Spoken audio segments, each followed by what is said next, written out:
당신이라면 믿겠습니까? 집 바닥 하나 때문에 가족이 무너지고 또 살아났다는 이야기를. 버버리 힐스 대저택에서 잘 살던 우리가 한국식 아파트 바닥에 눕자마자 병이 사라졌다니까요. 의사도 몰랐고 전문가도 몰랐던 우리 몸의 진짜 원인. 그리고 그것을 바꾼 건 비싼 병원도 약도 아닌 단지 바닥 하나였습니다. 오늘 그 충격적인 이유를 처음부터 끝까지 공개합니다. 지금 어디에서 이 영상을 시청하고 계신가요? 계속되는 한파에 건강 조심하시길 바랍니다.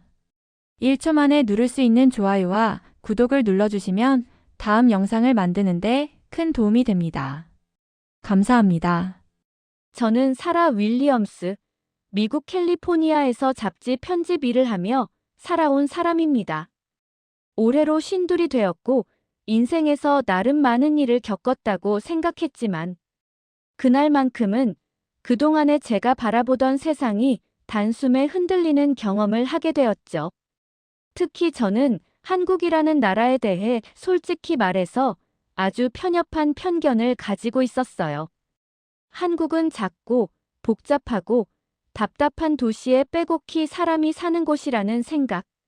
문화도 음식도 낯설고 불편할 거라는 막연한 거리감. 물론 직접 가본 적도 없었으면서 말이에요.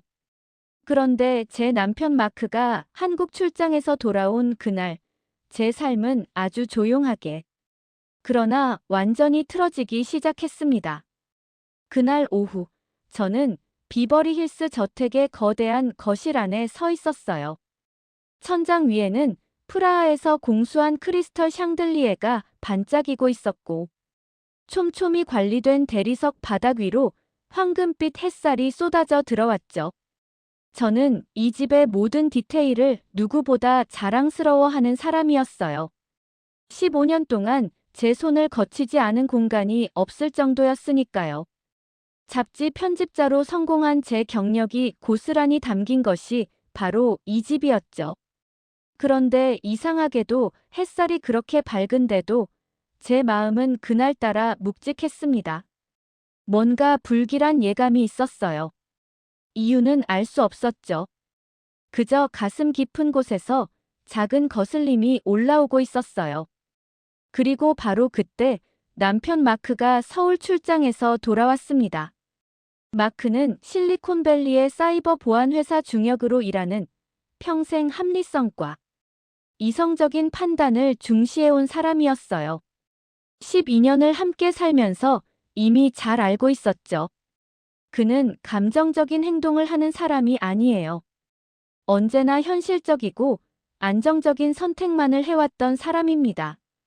저는 그날 남편을 편안하게 맞이해 주려고 했습니다. 마크가 좋아하는 레드와인을 미리 열어 공기와 섞이도록 두고 집 안에는 부드러운 재즈 음악을 흐르게 했고 가사 도우미도 일찍 돌려보냈죠. 우리는 늘 이렇게 출장 후에 평온한 저녁을 함께 보내곤 했으니까요. 그런데 이상하게 마크는 거실로 들어선 순간부터 달랐습니다. 와인잔을 그저 스쳐보기만 하고는 방금 들어온 것 같지 않은 얼굴로 대리석 바닥을 유심히 내려다보고 있었어요. 그 표정은 제가 평생 단 한 번도 보지 못했던 것이었습니다. 그의 얼굴에는 설명하기 어려운 감정이 뒤섞여 있었어요. 그리움 같기도 하고 슬픔 같기도 하면서도 무엇보다 이곳에 어울리지 않는 무엇인가를 본 사람의 눈빛이었죠. 그 모습을 보고 저는 점점 더 불안해졌습니다. 우리 결혼 생활에 균열이 생기는 걸까요? 혹시 한국 출장에서 누군가를 만난 걸까요? 아니면 회사에 문제가 생겨 모든 걸 잃게 되는 걸까요? 수없이 많은 가능성들이 머릿속을 지나갔습니다. 그런데 갑자기 마크가 복도로 사라지더니 잠시 후 요가 매트를 들고 돌아왔습니다. 그러더니 거실 한가운데 직접 누워버리는 겁니다. 비싼 대리석 바닥 위에요. 마치 어딘가 지쳐서 바닥의 온도를 확인하려는 사람처럼 깊은 숨을 내쉬면서 말이죠. 제게는 도저히 이해가 되지 않는 행동이었어요. 저는 당황해서 물었습니다. 마크, 지금 뭐 하는 거예요? 그런데 마크는 그저 차분하게 대답했어요. 바닥을 느끼고 있어. 저는 믿을 수 없다는 듯 말했습니다. 당신이 8년 동안 걸어 다니던 그 바닥을요? 그때 마크는 제가 처음 듣는 목소리로 이야기했어요. 이제는 달라. 내가 한국에서 뭘 경험했는지 이제야 알겠어. 우리가 뭘 놓치고 살았는지. 그 말은 처음엔 그저 잠깐의 출장 후유증 정도로 들렸습니다. 하지만 그가 보여준 스마트폰 속 사진들. 서울에서 묵었다는 아파트 내부. 거기서 경험했다는 따뜻한 바닥 난방. 심지어 그걸 설명하는 열화상 이미지와 여러 자료들까지. 손에 들고 있던 그의 모습은 단순한 감상이 아니었습니다. 그는 확신하고 있었어요. 한국에서의 그 생활에서 뭔가 중요한 걸 발견했다고요. 그리고는 아주 차분하게 말했습니다. 우리가 이사를 해야 해. 한국으로. 아니면 적어도 한국식 생활로 바꿔야 해. 제가 들은 순간 숨이 멎는 줄 알았습니다. 비버리 힐스에서 한국의 아파트라니. 제 머릿속에는 너무 낯설고 불편하고 복잡한 도시 이미지뿐이었어요. 특히 저는 한국 문화에 대해 편견이 강했습니다. 좁은 집들, 복잡한 거리, 읽을 수 없는 간판들. 그런 곳에서 산다는 건 생각해 본 적도 없었죠. 전 말했어요. 그 좁고 답답한 아파트 상자들. 우리가 이곳을 버리고 거기로 간다고. 그런데 마크는 제 말을 듣지 않았습니다. 그는 계속 열정적으로 사진을 넘기며 말했어요. 이건 그냥 아파트가 아니야.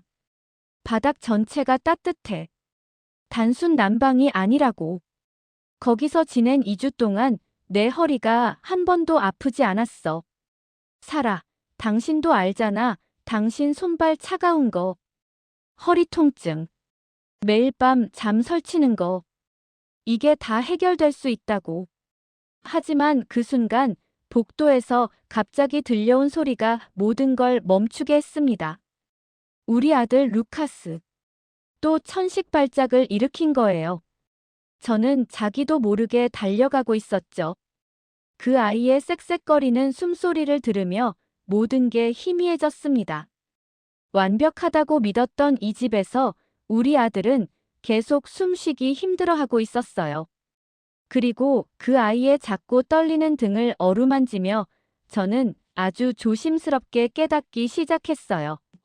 이 모든 일이 어쩌면 단순한 미친 생각이 아니었을지도 모른다는 것.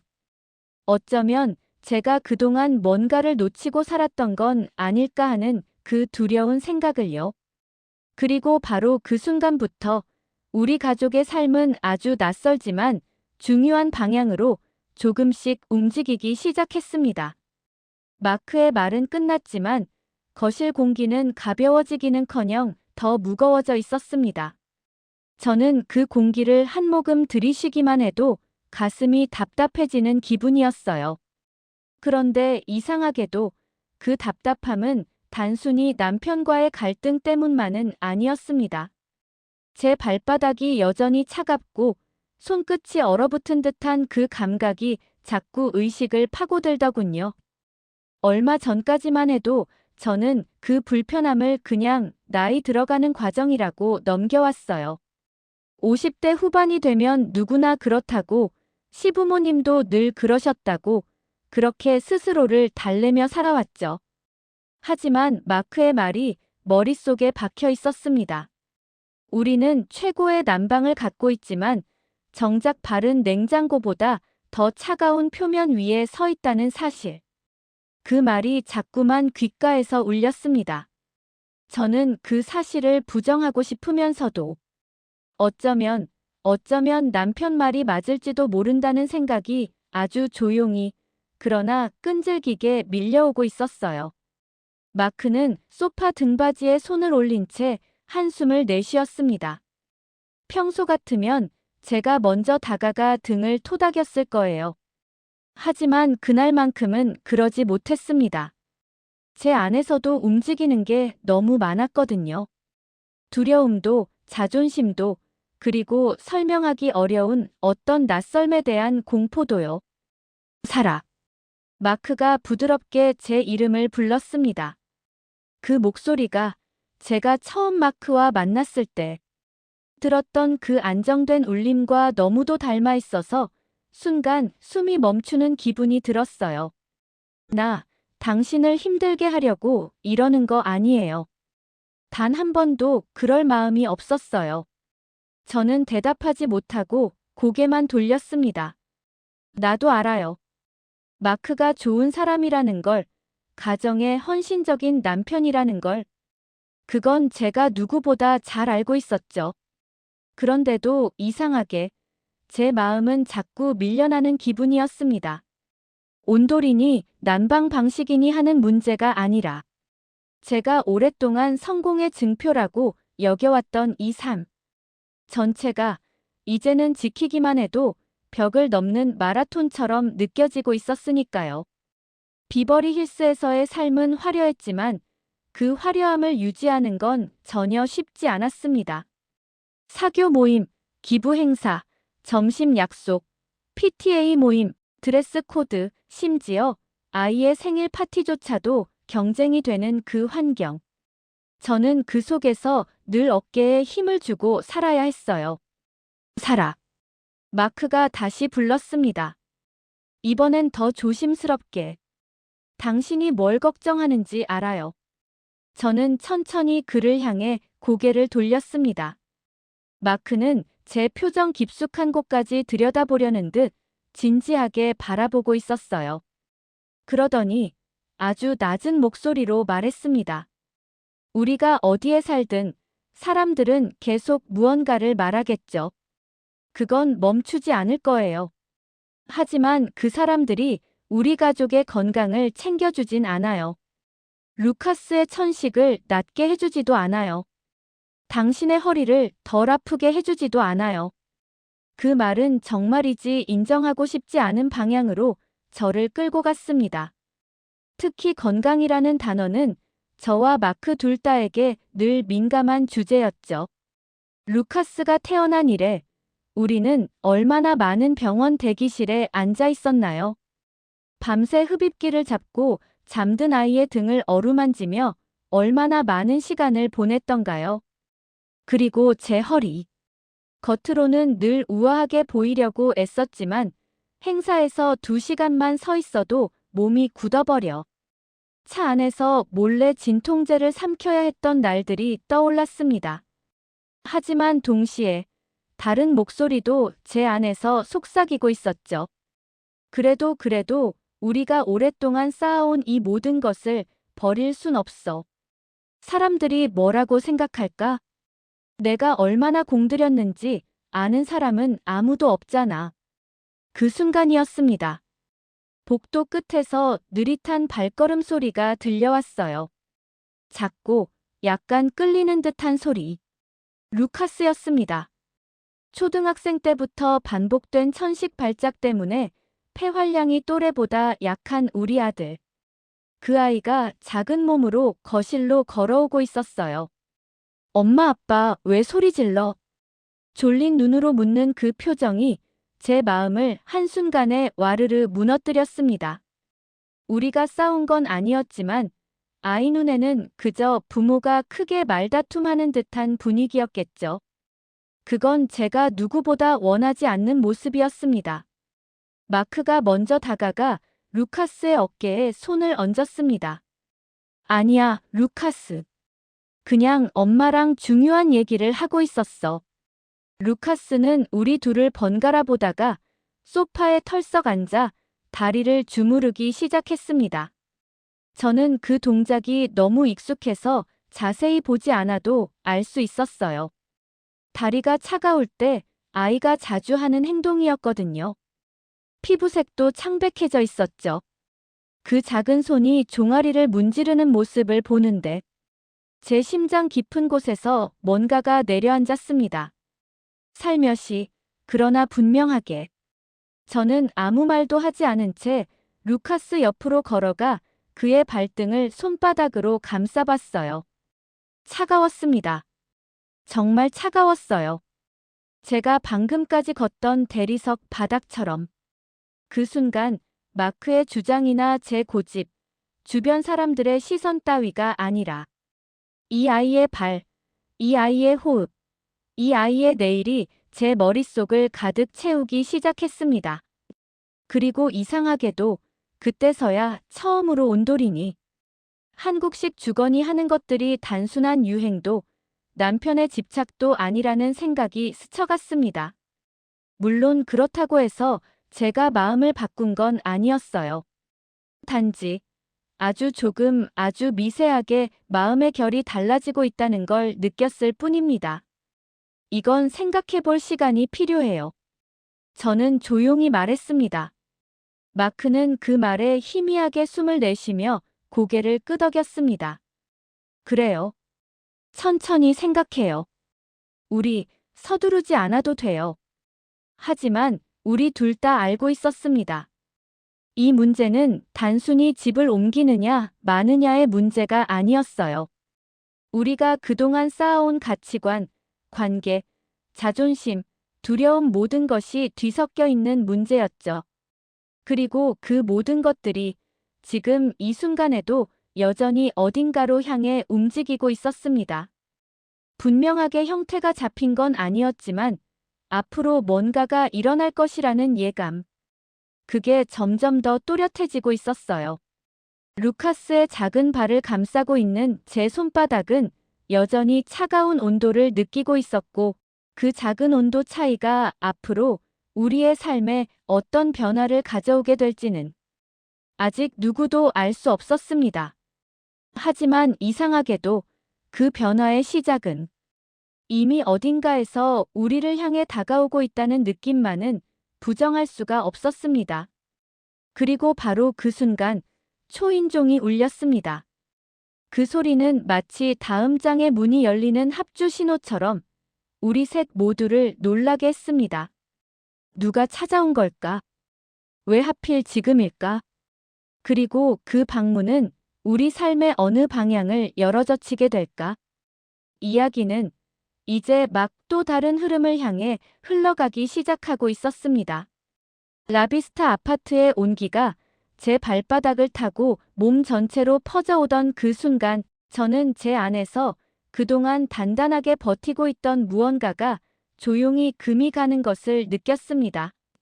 말로는 표현하기 어렵지만 마치 오랜 시간 굳어있던 얼음이 천천히 그러나 확실하게 녹아내리는 느낌이었어요. 눈에 보이는 변화는 없었지만 제 마음속 어딘가에서 아주 작은 문이 삐걱거리며 열리는 듯한 감각이 있었죠.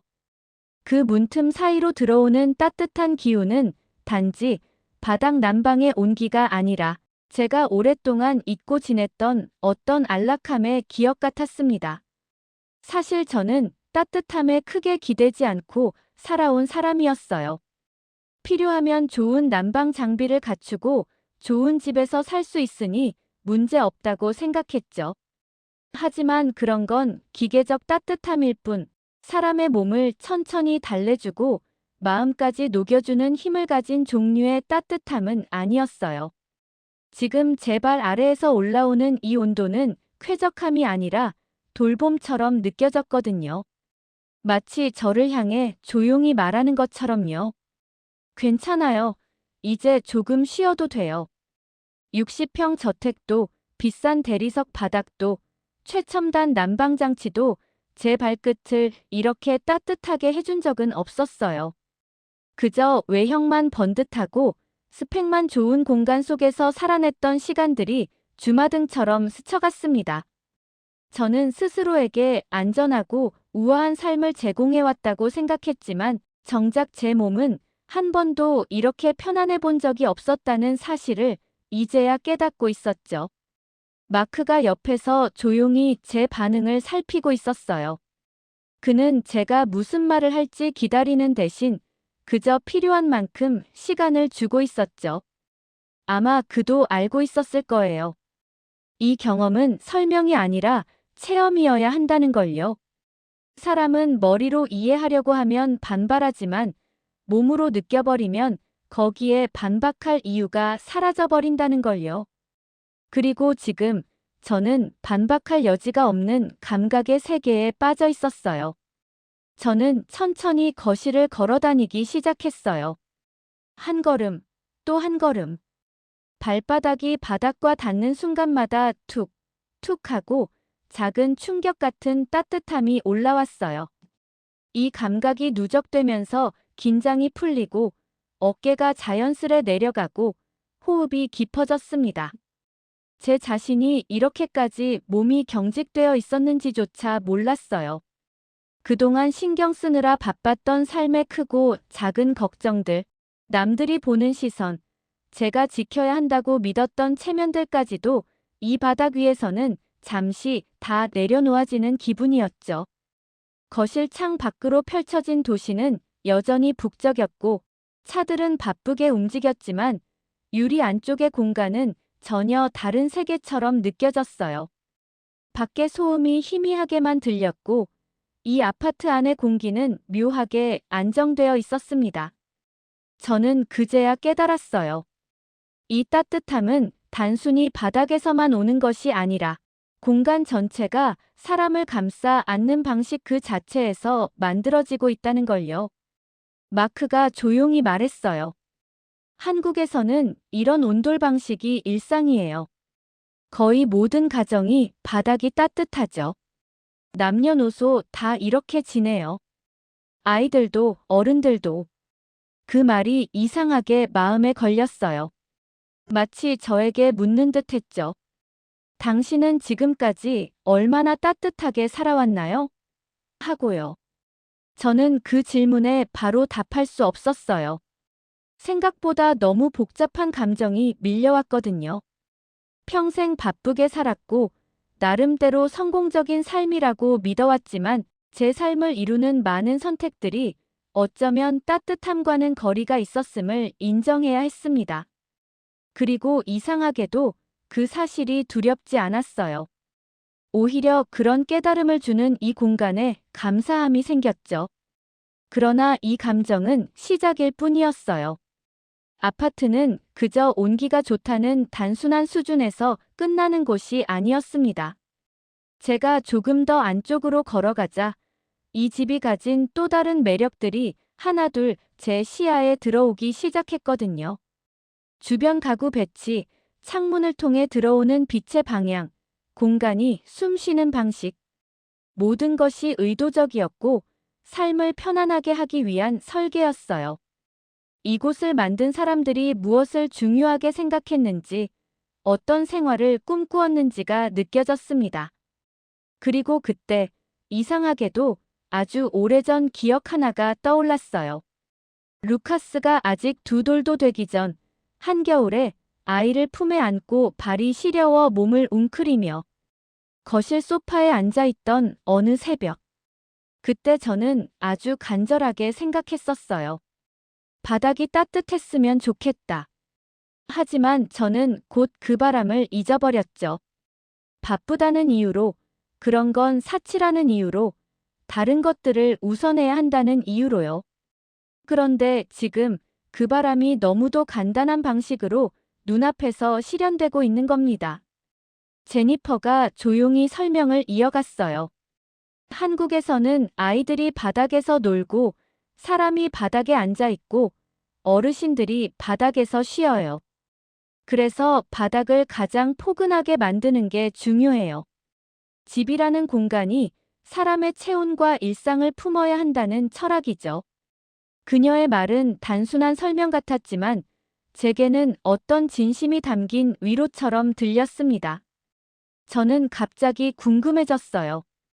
우리는 지금껏 집을 보여주는 공간으로만 꾸며온 건 아닐까?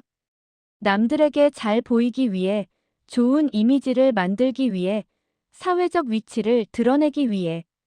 어쩌면 그 과정에서 정작 우리 가족이 편안해야 한다는 가장 중요한 부분을 놓치고 있었던 건 아닐까? 이 따뜻한 바닥은 그런 질문을 제 안으로 깊숙이 밀어넣고 있었어요. 그렇다고 해서 제 모든 고집이 한 번에 사라진 건 아니었어요. 아직도 마음 한켠에서는 스스로에게 이렇게 묻고 있었죠. 그래도 여긴 한국식이야. 우리 삶과 맞지 않을 수도 있어. 하지만 그 속삭임은 점점 힘을 잃고 있었어요. 발바닥이 모든 반박을 지우고 있었으니까요. 방 안의 공기가 어느새 훨씬 더 따뜻하게 느껴졌습니다. 단지 바닥 때문이 아니라 제가 이 공간을 받아들일 준비를 조금씩 해가고 있어서였겠죠. 저는 고개를 들어 마크를 바라보았습니다. 그는 조용히 미소 짓고 있었어요. 승리를 자랑하는 미소가 아니라 이제 당신도 느끼고 있군요라는 이해의 미소였죠. 그리고 바로 그때 방 한쪽에서 또 다른 뭔가가 제 시선을 사로잡았습니다. 그것은 발의 따뜻한 만큼이나 예상치 못한 것이었고, 이 아파트가 왜 특별한지를 완전히 다른 각도에서 보여주는 요소였어요.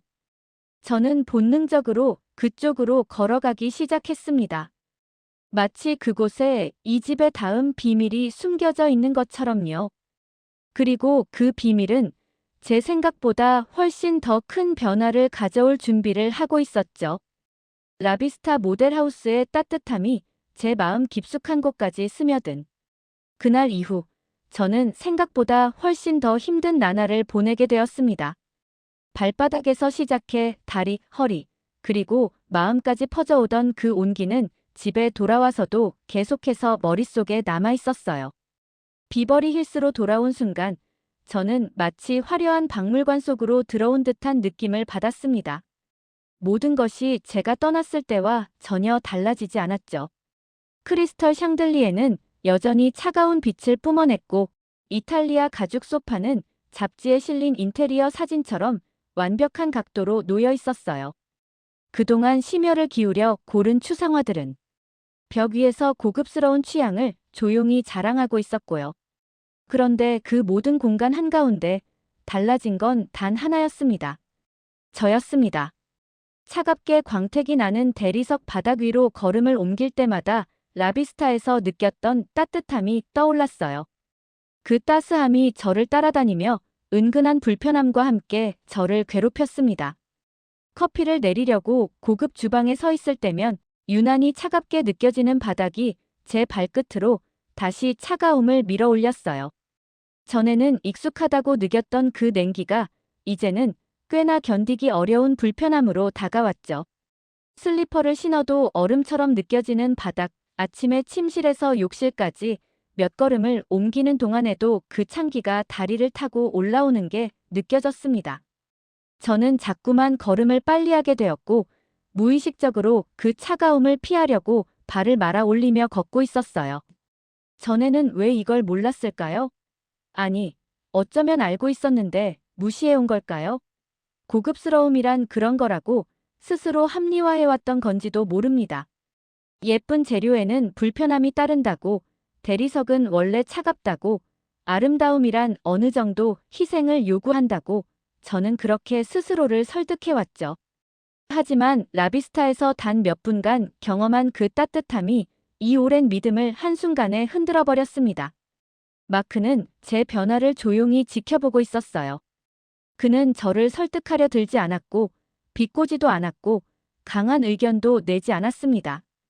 그냥 제가 스스로 깨닫기를 기다리고 있었죠. 그러던 어느 날 양말을 두 겹이나 신고 있는 제 발이 문득 눈에 들어왔어요. 그 순간 저는 얼어붙은 듯 멈춰섰습니다.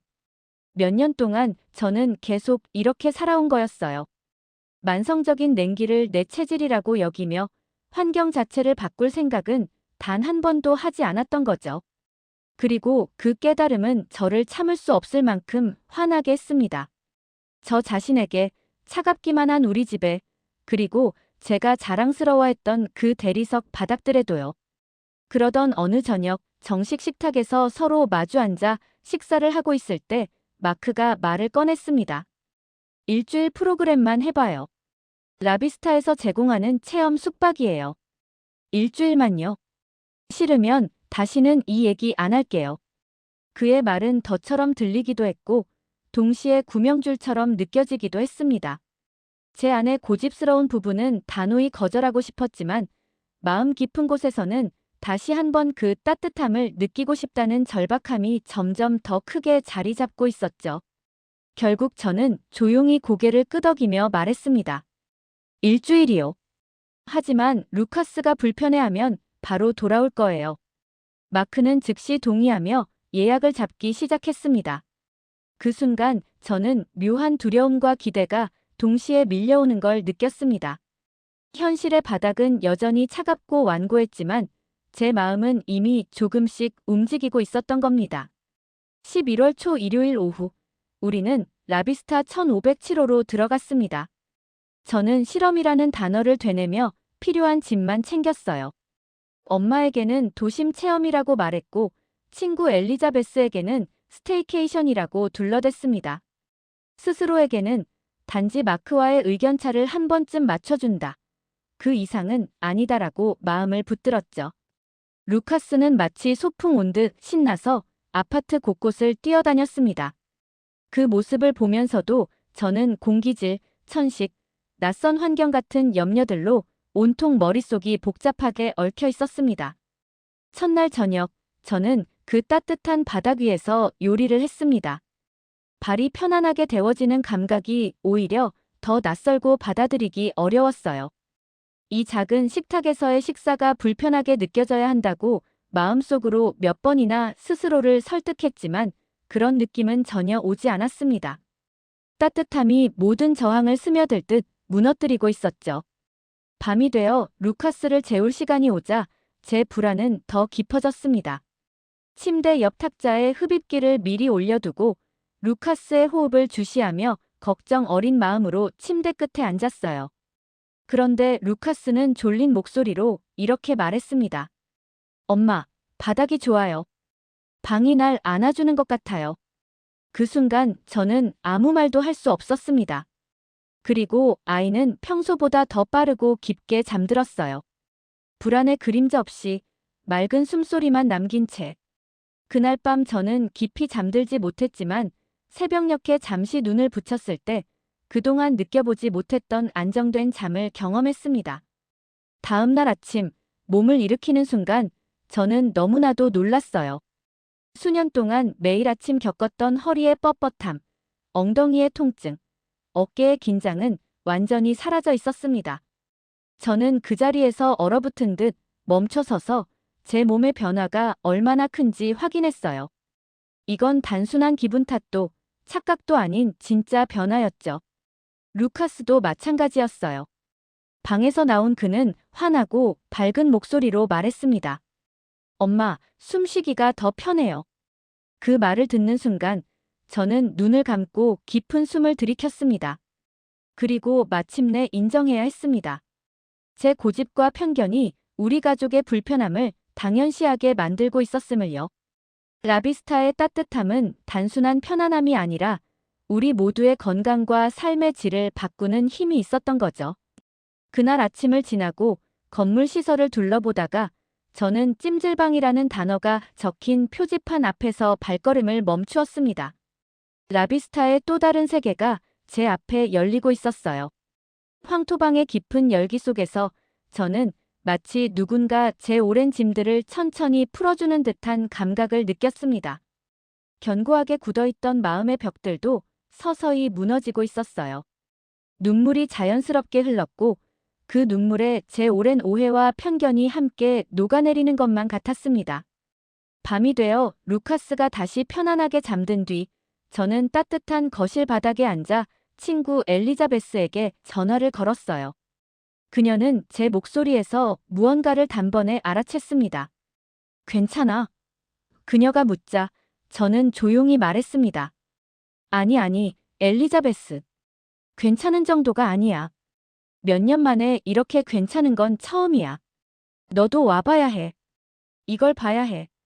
말을 마치고 전화를 끊었을 때 저는 한동안 가만히 앉아 있었습니다.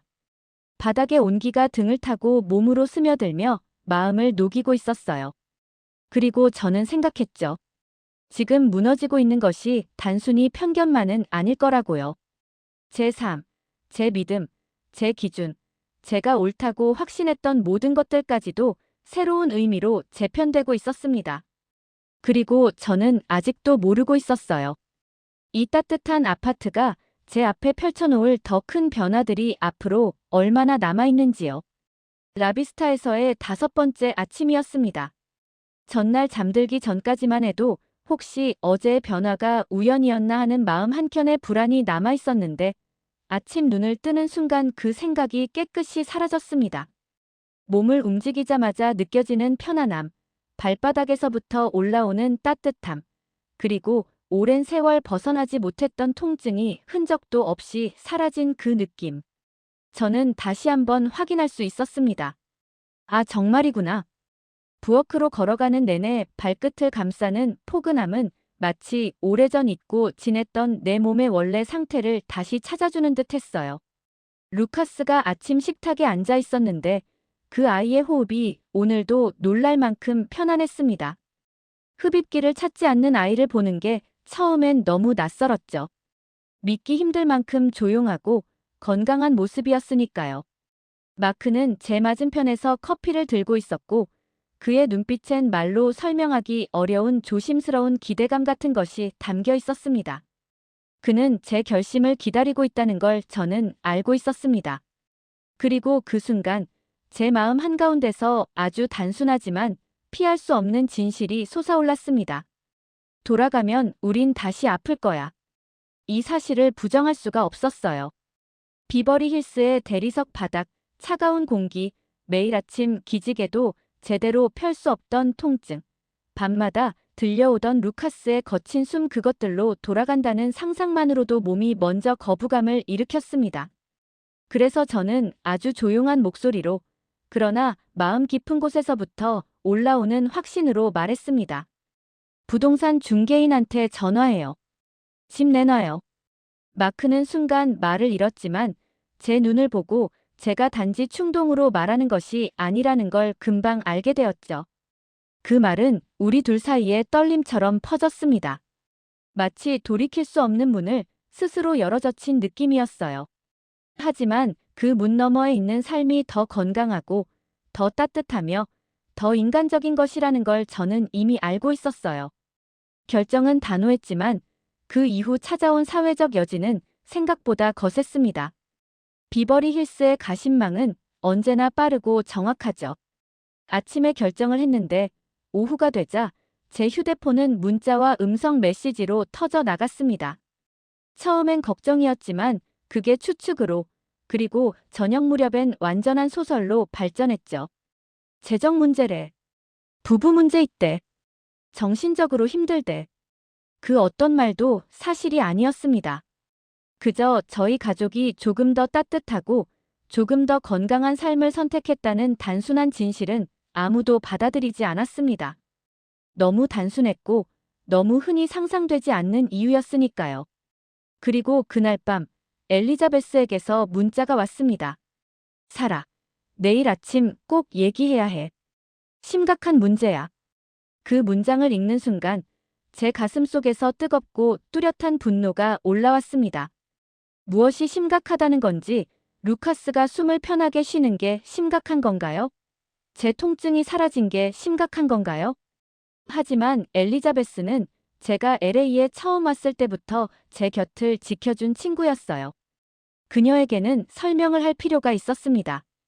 다음 날 아침 15층 창문에서 내려다보니 엘리자베스의 검은 메르세데스가 정확한 시간에 주차장으로 들어오는 게 보였습니다. 그녀는 언제나 시간 약속을 철저히 지키는 사람이었죠. 하지만 오늘은 그 엄격함과 단정함 뒤에 묘한 긴장감이 비쳐 보였습니다. 문을 열었을 때 그녀의 표정은 온전히 통제되어 있었습니다. 감정을 숨기려는 얼굴이 오히려 감정의 존재를 더 드러내는 그런 표정이죠. 사라, 도대체 무슨 일이야? 다들 얘기하고 있어. 내가 쌓아온 모든 걸 왜 이렇게 갑자기. 저는 조용히 그녀를 집 안으로 안내했습니다. 설명이 아니라 경험을 보여주기 위해서였습니다. 엘리자베스는 처음엔 경계하는 듯 걸음을 옮겼습니다. 익숙한 대리석 바닥 대신 소박하고 편안한 마감재, 넓지 않은 공간들. 그녀는 이를 일종의 격하로 받아들이는 것처럼 보였습니다. 하지만 거실 한가운데에 발을 디딘 순간 그녀의 표정이 아주 작게 그러나 분명히 흔들렸습니다. 발바닥으로 올라오는 그 따뜻함을 느낀 것이죠. 그동안 당연하게 여겼던 불편함이 사실은 불편함이었다는 걸 처음 인식하는 순간이었어요. 오 세상에. 그녀는 거의 속삭이듯 말했습니다. 신발을 벗으라는 제 말에 망설이던 그녀는 결국 스타킹만 신은 발로 온돌 위에 섰습니다. 그리고 더 이상의 말이 필요 없을 만큼 놀라운 표정으로 저를 바라봤습니다. 그날 저는 엘리자베스를 라비스타 곳곳으로 데려가며 이 변화가 단순한 난방 방식의 차이가 아니라 삶의 기준 전체를 흔들 수 있는 힘을 가지고 있음을 보여주었습니다. 루카스의 방에서 엘리자베스는 아이가 얼마나 건강해졌는지 눈으로 확인했습니다. 부엌에서는 차가운 바닥 타일 위에서 요리하느라 매번 두꺼운 슬리퍼를 신어야 했던 옛날의 제가 떠올랐습니다. 욕실에서는 아침마다 발이 얼어붙을 듯한 그 차가움이 더 이상 존재하지 않는다는 사실을 다시 한번 확인했죠. 그리고 마지막으로 스파. 황토방의 뜨거운 열기 속에서 엘리자베스는 그동안 자신이 받아들여왔던 통증과 불편함이 사실은 당연한 것이 아니라 익숙한 것이었을 뿐이라는 걸 몸으로 느끼기 시작했습니다. 그 모든 경험을 마친 후 거실로 돌아왔을 때 그녀는 말없이 바닥에 손을 대고 있었습니다. 오랫동안 손끝이 늘 차갑던 사람이 처음으로 따뜻함을 아무 조건 없이 느끼고 있었어요. 여기 유닛값은 얼마나 해? 그녀가 말했습니다. 저는 웃을 수밖에 없었죠. 진심이야? 엘리자베스는 고개를 끄덕였습니다. 그 표정엔 두려움과 이해, 그리고 새로운 삶을 향한 조심스러운 설렘이 함께 담겨 있었어요. 그녀는 처음으로 생각한 겁니다. 혹시 내가 겪어온 고통이 정말 나이가 아니라 차가운 집 때문일 수도 있지 않을까? 그 후의 일들은 눈 깜짝할 사이였습니다. 엘리자베스와 데이비드가 견학을 신청하고 계약을 하고 이사 준비를 하고 그리고 그 변화는 조용한 물결처럼 LA 상류층으로 퍼져나갔습니다. 레이첼이 왔고 수잔이 왔고 또 다른 친구들이 찾아왔습니다. 그들은 모두 비슷한 문제를 안고 있었고 모두 비슷한 경험을 했습니다. 그리고 한 명씩 온돌의 따뜻함 앞에서 자신들이 가진 오래된 고정관념이 무너지는 순간을 맞이했습니다. 그리고 이 변화의 파동은 아직 끝나지 않았습니다. 비버리 힐스의 커뮤니티는 지금도 흔들리고 있었고 더 많은 사람들이 변화의 문 앞에 서기 시작했죠. 그리고 그 변화의 한가운데에서 저희 가족은 아주 조용하고 자연스럽게 그러나 확고하게 다음 선택을 향해 나아가고 있었습니다. 라비스타로 이사 온 지 어느덧 6개월이 지난 늦은 4월의 어느 화요일 오후였습니다. 창밖에서는 봄바람이 조용히 나뭇가지를 흔들고 있었고 거실 안에는 따뜻한 바닥에서 올라오는 포근한 열기가 은근히 퍼져 있었습니다.